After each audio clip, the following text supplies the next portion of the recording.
کیا تم لوگ یہ خیال کرتے ہو کہ بے آزمائش چھوڑ دیے جاؤ گے؟ اور ابھی تو اللہ نے تم میں سے ایسے لوگوں کو پرکھا ہی نہیں جنہوں نے جہاد کیا، اور اللہ اور اس کے رسول اور مومنوں کے سوا کسی کو دلی دوست نہیں بنایا، اور اللہ تمہارے سب کاموں سے واقف ہے۔ مشرکوں کا کام نہیں کہ اللہ کی مسجدوں کو آباد کریں جبکہ وہ اپنے آپ پر کفر کی گواہی دے رہی ہوں۔ ان لوگوں کے سب اعمال بیکار ہیں اور وہ ہمیشہ دوزخ میں رہیں گے۔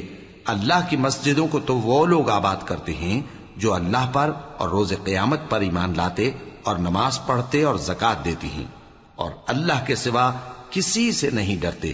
یہی لوگ امید ہے کہ ہدایت یافتہ لوگوں میں سے ہوں۔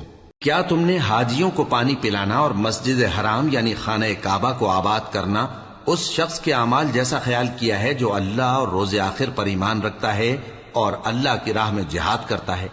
یہ لوگ اللہ کے نزدیک برابر نہیں ہیں، اور اللہ ظالم لوگوں کو ہدایت نہیں دیا کرتا۔ جو لوگ ایمان لائے اور وطن چھوڑ گئے اور اللہ کی راہ میں مال اور جان سے جہاد کرتے رہے، اللہ کے ہاں ان کے درجات بہت بڑے ہیں اور وہی مراد کو پہنچنے والے ہیں۔ ان کا پروردگار ان کو اپنی رحمت کی اور خوشنودی کی اور بہشتوں کی خوشخبری دیتا ہے جن میں ان کے لیے ابدی نعمت ہے، اور وہ ان میں ہمیشہ ہمیشہ رہیں گے۔ کچھ شک نہیں کہ اللہ کے ہاں بڑا صلہ تیار ہے۔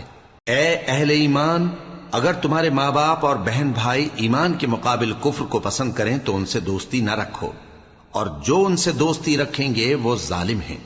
کہہ دو کہ اگر تمہارے باپ اور بیٹے اور بھائی اور بیویاں اور خاندان والے اور مال جو تم کماتے ہو اور تجارت جس میں مندی سے ڈرتے ہو اور مکانات جن کو پسند کرتے ہو اللہ اور اس کے رسول سے اور اللہ کی راہ میں جہاد کرنے سے تمہیں زیادہ عزیز ہوں تو ٹھہرے رہو یہاں تک کہ اللہ اپنا حکم یعنی عذاب بھیجے، اور اللہ نافرمان لوگوں کو ہدایت نہیں دیا کرتا۔ اللہ نے بہت سے موقعوں پر تم کو مدد دی ہے، اور جنگ حنین کے دن جب کہ تم کو اپنی جماعت کی کثرت پر غرہ تھا تو وہ تمہارے کچھ بھی کام نہ آئی، اور زمین باوجود اپنی فراخی کے تم پر تنگ ہو گئی، پھر تم پیٹ پھیر گئے۔ پھر اللہ نے اپنے پیغمبر پر اور مومنوں پر اپنی طرف سے تسکین نازل فرمائی، اور تمہاری مدد کو فرشتوں کے لشکر جو تمہیں نظر نہیں آتے تھے آسمان سے اتارے، اور کافروں کو عذاب دیا، اور کفر کرنے والوں کی یہی سزا ہے۔ پھر اللہ اس کے بعد جس پر چاہے مہربانی سے توجہ فرمائے، اور اللہ بخشنے والا ہے، مہربان ہے۔